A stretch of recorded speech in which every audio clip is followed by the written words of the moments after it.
Hi friends, my name is Pat and I'm here to show you a little about Singing Coach 5 Professional. I'm just starting it up now. My reason for doing this, for me at least, is that I needed to see something that would tell me what I was singing, as well as hear it. I haven't been singing in a choir for about 40 years, and I was a soprano as a boy the last time I did this, so this is going to help me. The next thing after you start up the program is it asks you about the hardware in your computer and how it's set up. This is somewhat individual, so I'm not going to go over it. I'll skip along. If you need help at a later time, let me know, and I will be quite happy to make a video to help you out with that. Once you've got through the first startup there, then you get to the song selection screen. There are some songs that are given to us by the manufacturers of Singing Coach, and some warm-ups too. So those are very handy to use, I'd say, when you're not with the choir and so on. And I'm also finding, by the way, that most of us sit in front of our computers, and it's a good idea to stand up. So it'll make your singing a lot better. When you get to start, you'll want to go to the Import tab, where your songs will be, and then you'll want to go and select the song that you want to sing. So I'm going to try Earth. And I'm going to double click. Now that I've chosen it once, I'm going to double click it, and that causes it to load. You can see the name of the song up here.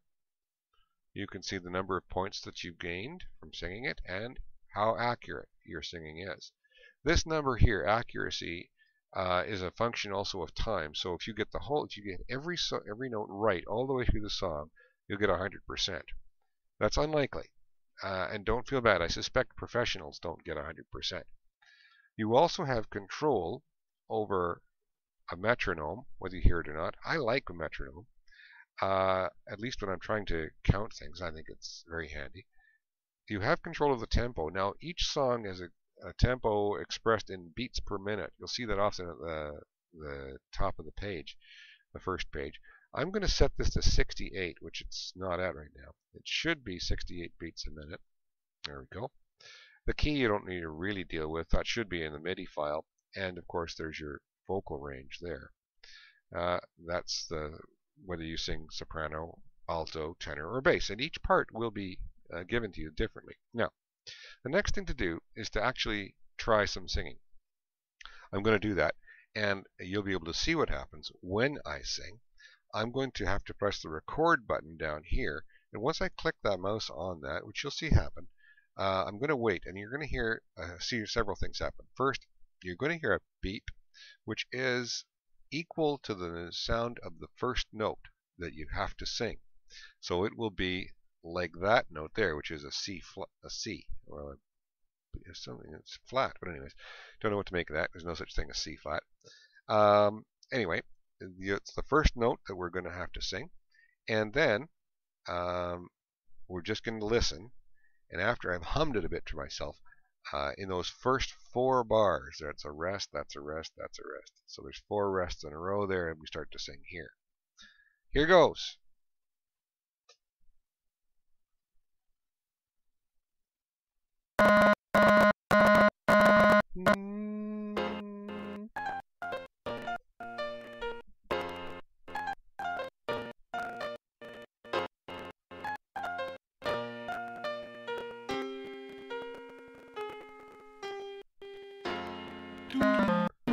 What about sunrise?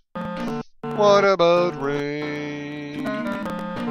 What about all the things that you said we were to gain? Now that was handy. I'm going to stop it there because you don't need to see the whole thing.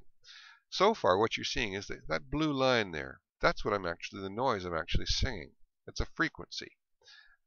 Frequencies are measured in hertz for what it's worth, but that's convertible into notes on a scale. Handy. This is still telling people who can't read music very little. And so I'm going to click over to another view.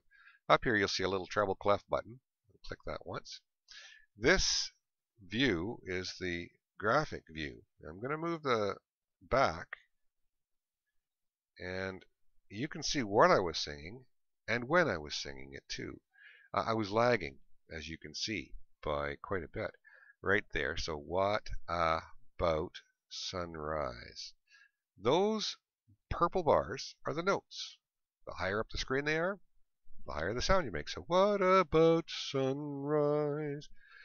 And the longer it is, like sunrise, instead of what about, the longer you sing. Simple. So that gives you a quick idea of the purpose of this. You can take this sort of audio feedback, turn it into visual feedback, and learn from it. Mainly, the object is to try to stay within the purple band so that you can hit the right pitch. And Jeremy won't have to use the pitch meter at choir all the time. I hope this is really helpful. I'm having